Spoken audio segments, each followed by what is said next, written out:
people up.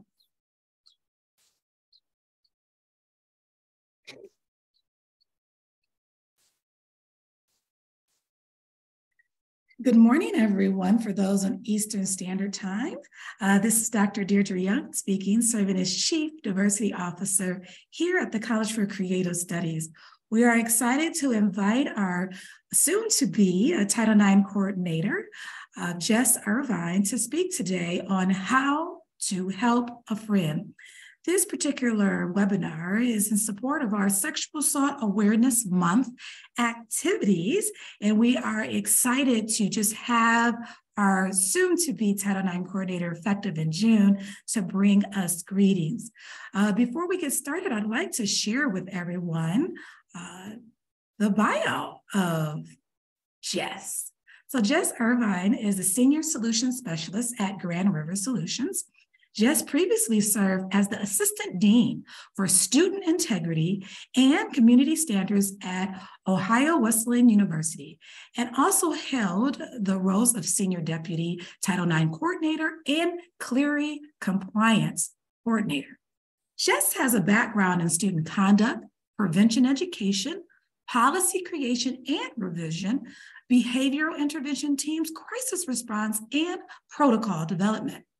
Jess received her bachelor's degree from SUNY College and her master's degree from the University at Buffalo. Thank you so much for joining us today, Jess, and we look forward to hearing from you today. Thank you. All right. I am excited to talk to everyone and talk about this important topic that I think sometimes folks are always unsure what to do when someone comes to them and shares with them that, they've experienced harm. So the first thing I'd like to just talk about and discuss is just a content warning. We are going to be discussing topics related to sexual violence and misconduct that may activate emotions for you. I'm not planning on going into any detail, but every single person is impacted by different conversations differently. So I want to make sure that you're aware of the content that's coming. Something that I always recommend for folks when we talk about difficult conversations and topics is grounding. Grounding is a way to bring yourself back to a present moment if you start to feel anxious or stressed or overwhelmed. So there are some really basic things you can do to ground yourself if you're in the middle of a presentation or a discussion and you feel that you're starting to feel stressed. So one of them is utilizing your five senses. Find one thing you can see, one thing you can hear, one thing you can taste, and work through your five senses. You can always do a temperature change, such as drink a hot or cold drink, rub your hands together to feel increased heat. You could do some stretching. I can't see you, so if you feel like you need to stand up or move around, stretch your arms, do whatever you need to do. Color if you want, or draw. Doodling is always a great way to stay focused, but also kind of ground yourself more. Fidgeting, I'm a fidgeter. I play with, whatever's on my desk or in front of me. So if you ever feel like you need to do that, feel free. And then always deep breathing is a great way to bring yourself back to a situation. So if you feel like you need to take a break in other ways, I'm not offended, but I just wanted to take a moment to give you that warning. So before we get into how to help a friend, I think it's important for you to understand what are the policies at CCS and what is Title IX. Title IX gets thrown around a lot on college campuses, but I don't know that folks totally understand exactly what it is. So Title IX is a federal civil rights law, and it's got a really short sentence to it saying no person in the United States shall, on the basis of sex, be excluded from participation in, be denied the benefits of, or be subjected to discrimination under any educational program or activity receiving federal financial assistance. So that's pretty broad. It goes on further to require colleges and universities to maintain a very specific policy related to what colleges and universities can and cannot address under Title IX. So at CCS, we have a policy, the Prohibited Discrimination, Harassment, and Sexual Misconduct Policy, and this includes the provisions under Title IX. Currently, as of 2020, the federal government did issue specific laws and regulations under Title IX, which I'm going to talk about a little bit more. Title IX specifically at the moment applies to prohibit a conduct occurring in an educational program or activity at CCS. So for an incident to occur and be considered Title IX, it has to have occurred on campus, off campus in a program or activity that CCS acknowledges or was sponsoring, or in houses owned or controlled by student organizations recognized by the institution.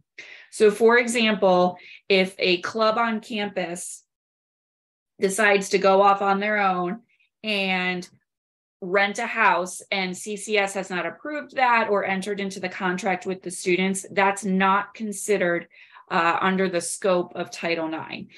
That doesn't mean that CCS won't respond to complaints. It just means that the complaints won't fall under the Title IX policy. The other piece of the policy is something that we call Appendix B, which means that it's a different process outside of Title IX. I know that's a little bit confusing. I don't expect you to memorize that. If you ever came to us with a complaint or a concern and needed assistance, we would walk you through which process would be applied here. But I think it's always important for you to understand when you hear Title IX and not Title IX, what some of those variations are there. So prohibited conduct at CCS, discrimination and harassment, hostile environments. Hostile environment could be a situation where a person feels like they can't participate in a program or activity because the environment has become a space where they don't feel that they can safely be present or be present in a way that makes them feel like they are able to focus on the reason that they're there. Sexual misconduct and sexual harassment. So these are umbrella terms for the bullets on the right-hand side of the screen. So when you hear the phrase sexual misconduct or sexual harassment, they're typically used interchangeably, but they are used in a way that is an umbrella term for items on the right-hand side. I'm going to just point out specifically sexual exploitation, as sometimes folks don't know what that means or how that's being reviewed. So sexual exploitation means taking advantage of someone in a sexual manner. So that could be, for instance, filming someone without their knowledge while a sexual act is occurring. It could also be someone maybe letting someone, hide in a closet while an activity is occurring, and different things like that. So that's what sexual exploitation means. There's lots of different examples around it. Dating violence is specifically for when two individuals are engaged in an intimate relationship. It does not mean that they have to be saying like, yes, we are in a one-on-one relationship or any type of specific relationship. It's any type of intimate relationship. So even if there's on and off hooking up happening, that's still a time where dating violence could be considered. Domestic violence is more specific when individuals are living together. So partners that live together and then have a situation where violence occurs, that's when it's considered domestic violence. So those are just some specific points that I think are helpful to understand and sometimes are a little bit confusing. So moving into the situation of how to help a friend. So there are two types of bystanders, right? There's an active bystander and a bystander. So a bystander is a person who's present at a situation but doesn't take action. And typically bystanders are folks that say, oh, it's none of my business. It can't be what I think it looks like. Maybe it's, oh, someone else will deal with that if it's bad enough. And then an active bystander is a person who witnesses something and takes steps to speak up or step in to help resolve a situation from escalating. We want everyone to be an active bystander in our community. One of the biggest mistakes that folks make is assuming that someone else is going to do something about a situation. It's called the bystander effect. And by doing that, if everyone's assuming someone else is going to do something, nothing actually ever happens. So it's sometimes better to take the steps to step in and say to someone, hey, are you okay? And if they are, great. And then if they're not, you've just helped a person. A great example I have is I was out with a group of friends once, and I saw this couple bantering back and forth, and I went up to them and I just said to the one person that looked like they were being bothered, hey, are you okay?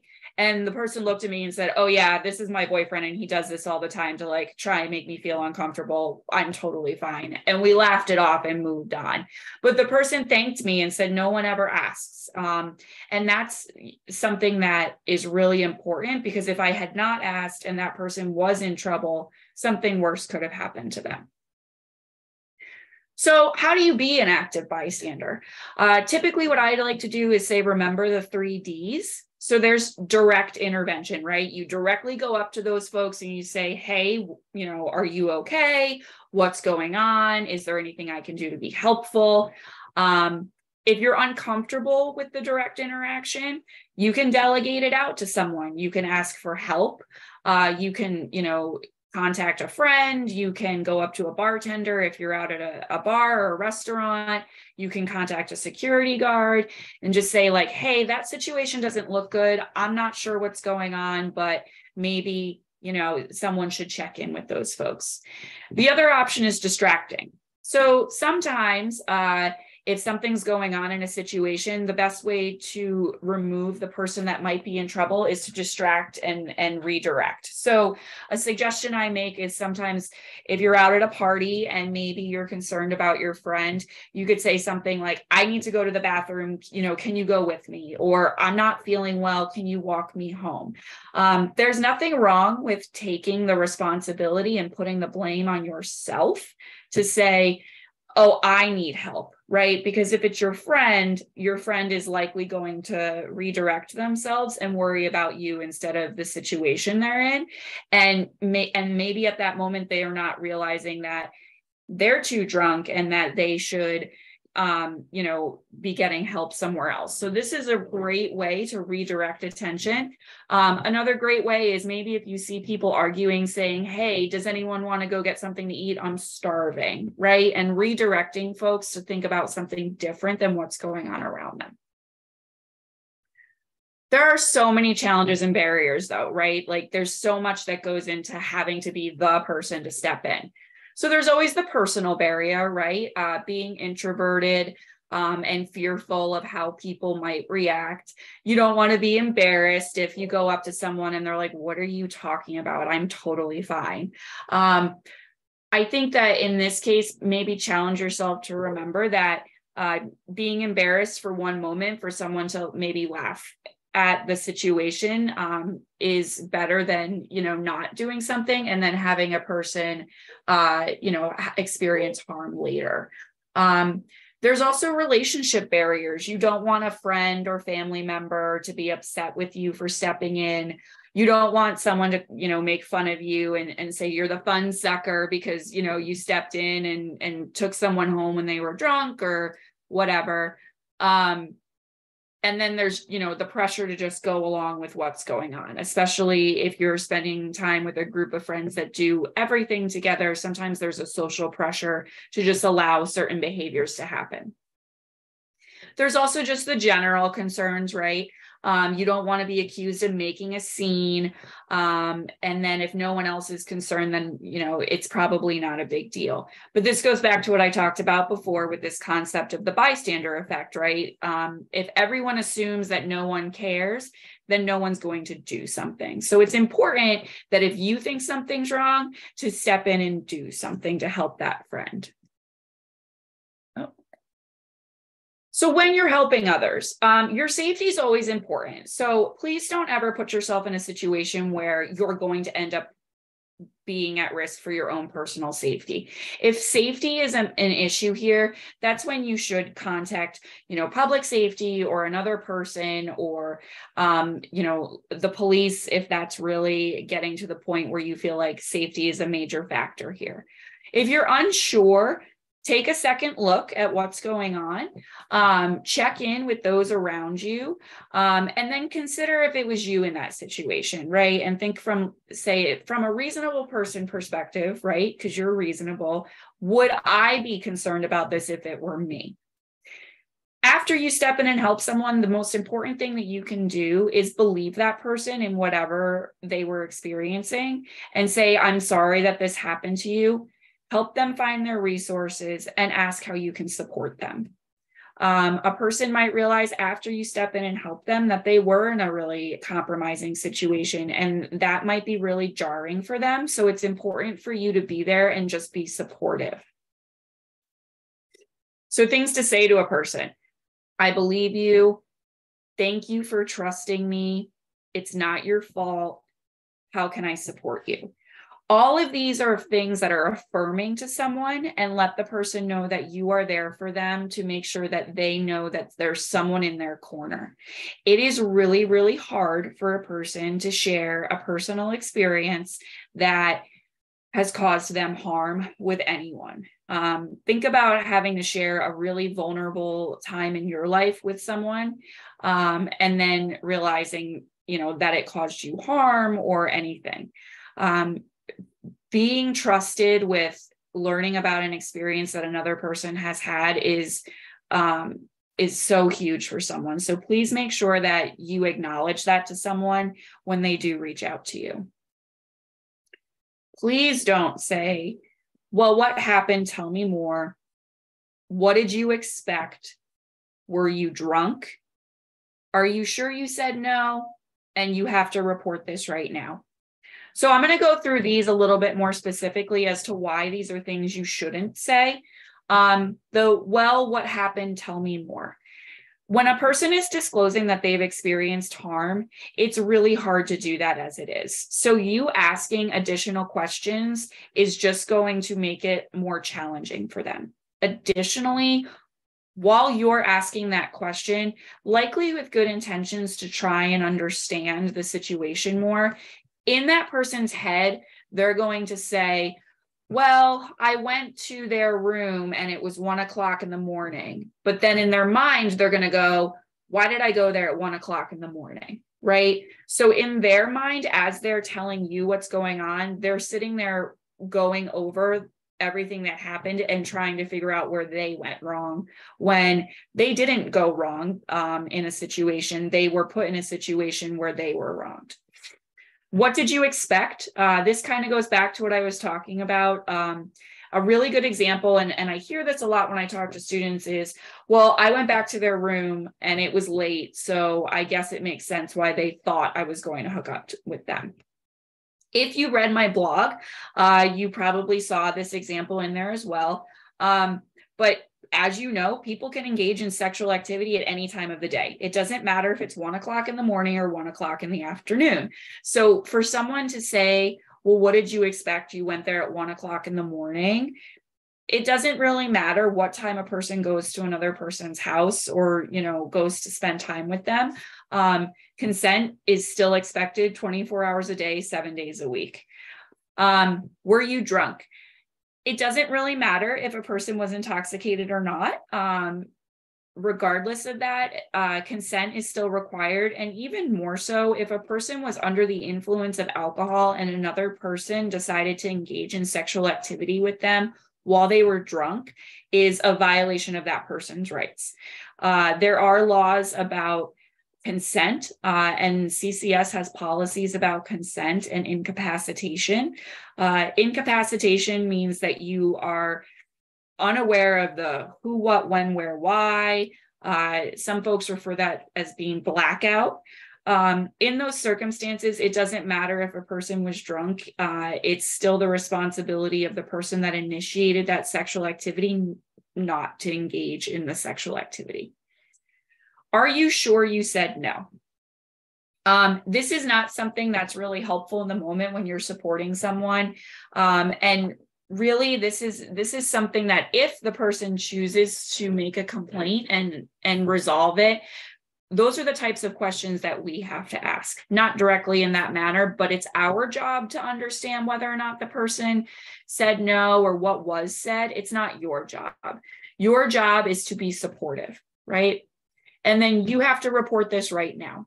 This is a really challenging situation for folks because they care about their friend and they want their friend taken care of. I get this question a lot when I work with folks of, well, what would you do if you were me? And in this case, I always say to someone, it's not what I would do, it's what you're going to do that's going to help you lay your head down at night and go to sleep without having regret. There are so many different ways a person can handle a trauma, an experience of trauma, and it's important that you allow that person to manage it the way they want to, because what you might do isn't what others might do, and they're the ones that have to live with the consequences of those actions and how they proceed. So it's really important that if someone tells you that they've experienced something, that you ask them what they want to do and get them to those resources. So some actions to also avoid when you learn of a person experiencing harm. Please don't go and talk to the responding person or the person that caused the harm. Again, this goes back to allowing the individual to take control of the situation. When a person experiences harm, they've lost control of something, right? And they feel like everything else starts spinning out. So if you start taking actions on behalf of that person, that's going to make them feel like they've lost even more control. So please don't talk to the responding person. Again, please don't tell the harmed person what to do. Instead, focus on what they want to do and continue to reiterate their options to them.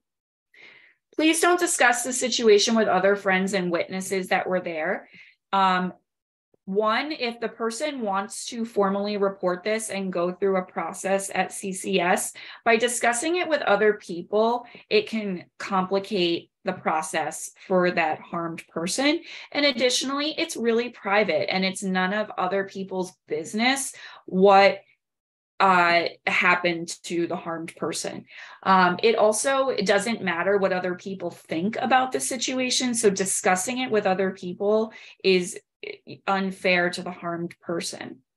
Additionally, if you need to talk to someone because maybe you're experiencing some type of secondary trauma from hearing about what happened, utilize your resources on campus, such as counseling resources, a trusted staff or faculty member, and other spaces where you can talk to someone in a neutral setting instead of within a group of friends.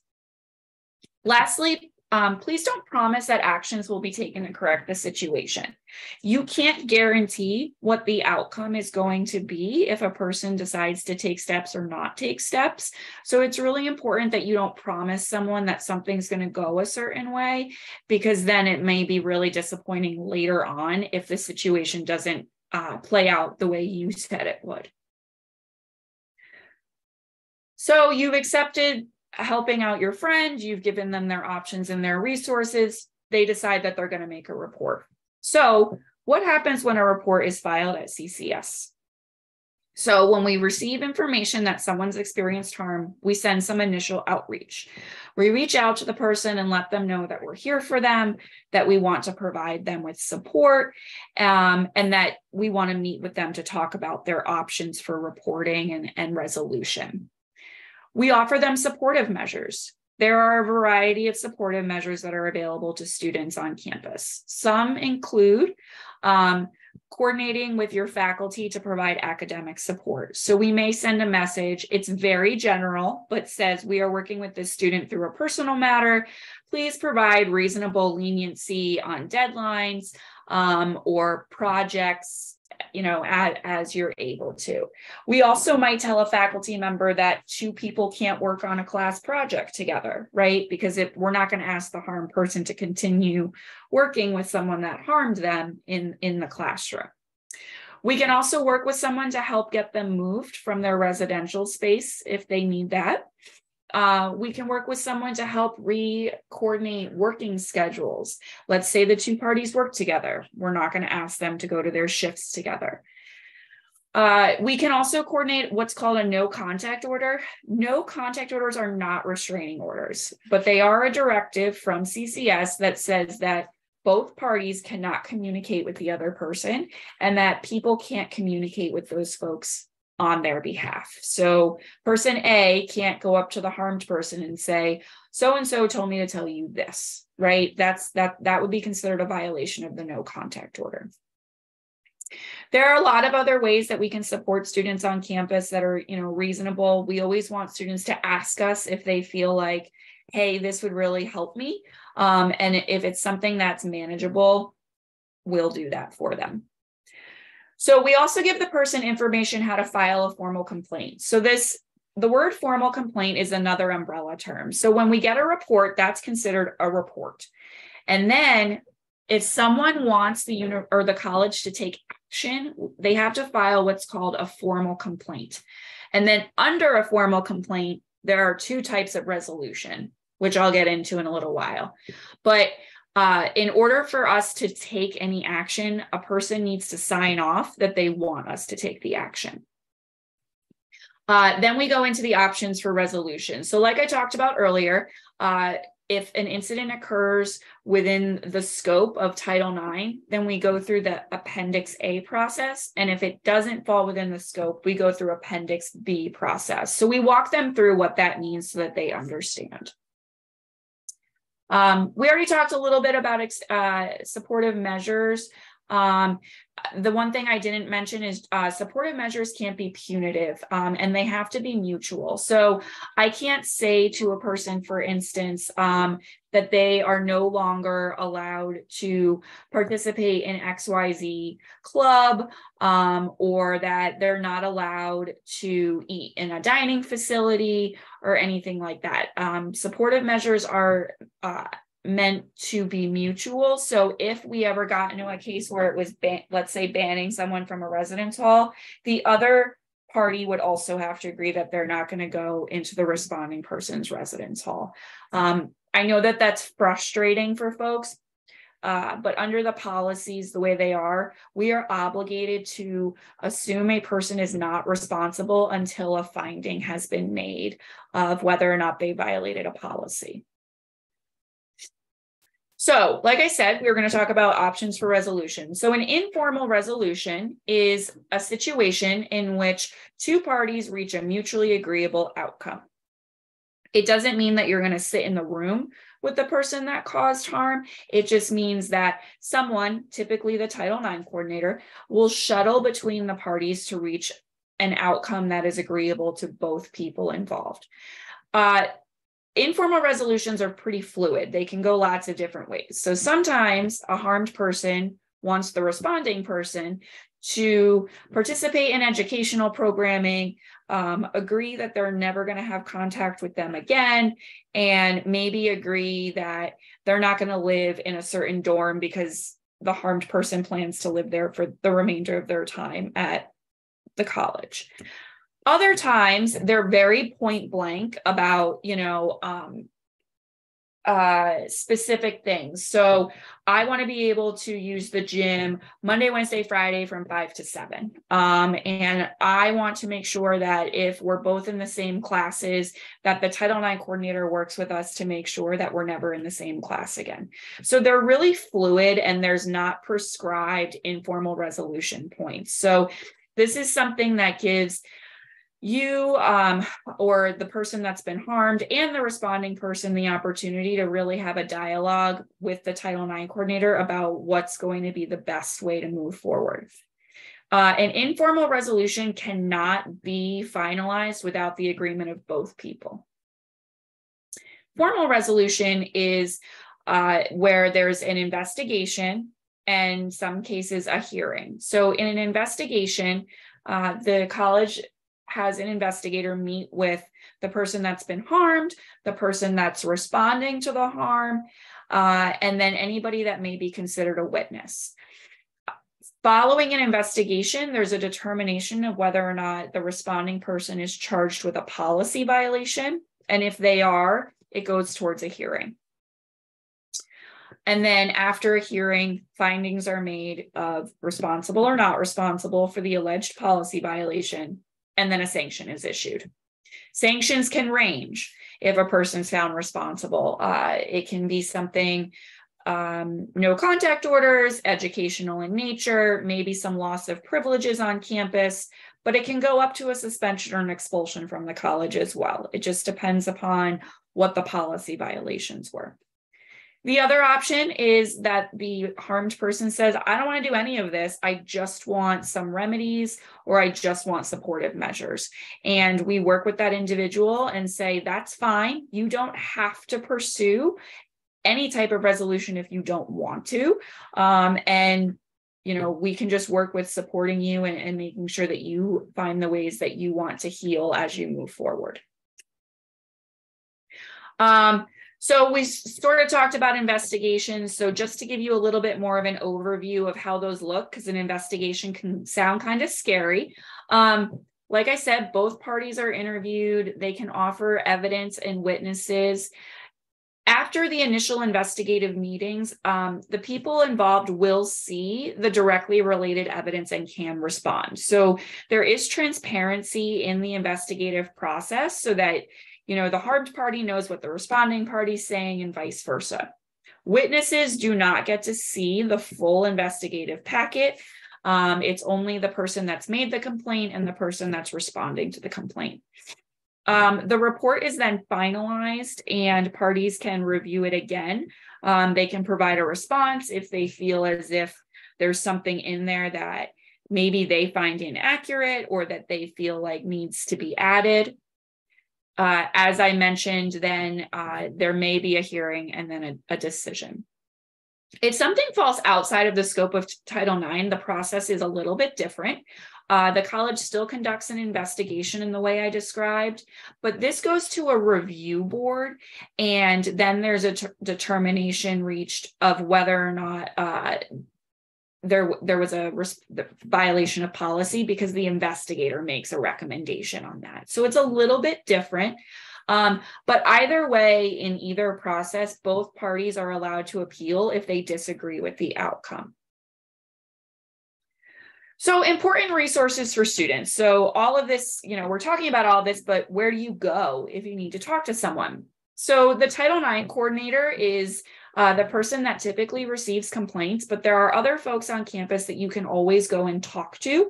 Every faculty and staff member outside of counseling services and health services are required to report to the Title IX coordinator if they become aware of a situation where a student's experienced harm under the sexual harassment, sexual misconduct umbrella that we talked about.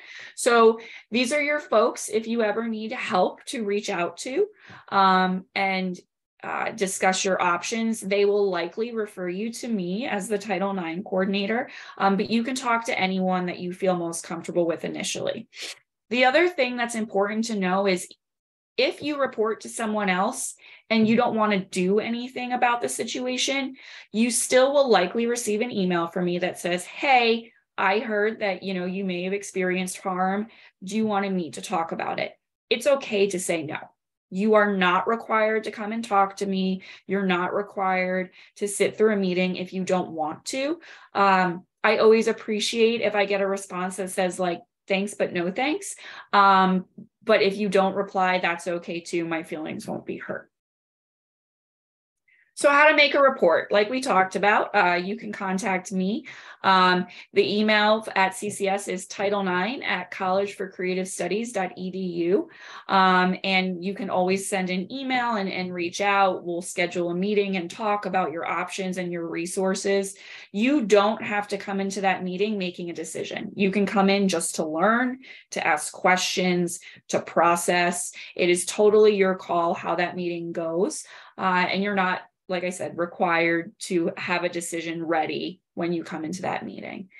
Again, I want to reiterate, all employees except those that are designated as confidential are required to report something if you report to them. Those that are confidential on campus are counseling services and health services. So just keep that in mind, that if you want a confidential space, meaning it doesn't leave the room, those are the folks that you can talk to initially before you report outside of them. So together, we can make CCS a safer and more equitable place. As I said, it's really important that you are an active bystander. We are not out there with you on the weekends and at night. We're not hanging out in your residence halls with you, or, sitting in the dining halls. So we're around, but we're not in the moment with you. So it's really important that if there's an opportunity for you to step in and offer help to someone, that you do so, and make sure that you're being an active member in your community to help reduce harm. If someone experiences harm, please remember the suggestions I made of what to say versus what not to say, and always reach out for help.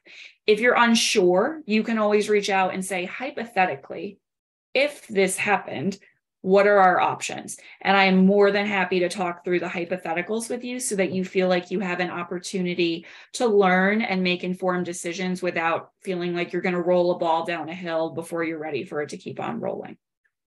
So thank you for your time. I know that was a lot of information. Don't ever hesitate to reach out with questions. And I'm really looking forward to working with everyone as the semester starts back up in the fall. Thank you so much, Jess, for that informative presentation today. I also would like to invite everyone to our Raise Your Voice. It is our concert benefiting Avalon Center. It's going to be next week, everyone. Actually, in 8 days, April 28th, from 7 to 10 p.m. All the proceeds will go to the Avalon Center in support of the important work that they do right here in our community. Students are free, but faculty, staff, and our other various stakeholders, it is $5 a piece. I encourage you to go on Peacock on Presence and check out more additional information, or go to this QR code right here at the very bottom of the screen, and that will take you to ticket information for all to learn more about our programming for this month. Again, we are here, a resource for you. Please reach out.